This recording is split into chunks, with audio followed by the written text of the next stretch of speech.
Hi there, I'm Chad with Global Power Technologies, and today we're going to take a look at the P-5100 and how to set up the electrode depth. So we'll need two simple tools for this exercise. You're going to need a tape measure, and you're going to need some sort of marking device. I'm going to use an ultra-fine tip Sharpie.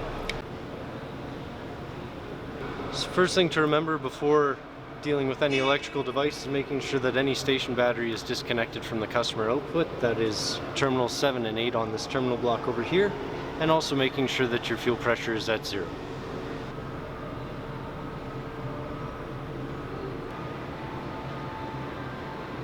Now we're going to disconnect the electrode wire from the electrode or spark igniter. We loosen off this wing nut back here. Now the trick with the electrode is you always want to give it a slight twist as you push it in till it bottoms right out against the combustion plate.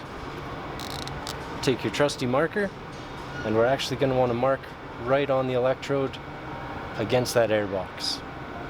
Now that you've made your mark, we just need to pull the electrode out and we'll make the measurement to set it properly.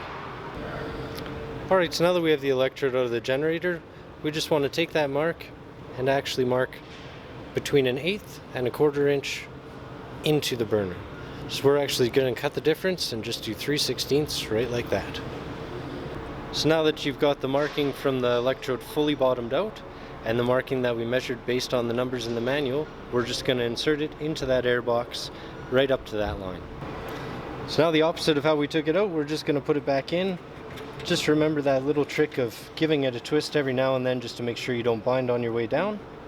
We'll push it right down to that mark, tighten the wing nut, and we can reinstall the wire. This simple adjustment of your electrode should ensure optimal ignition and performance of your thermoelectric generator.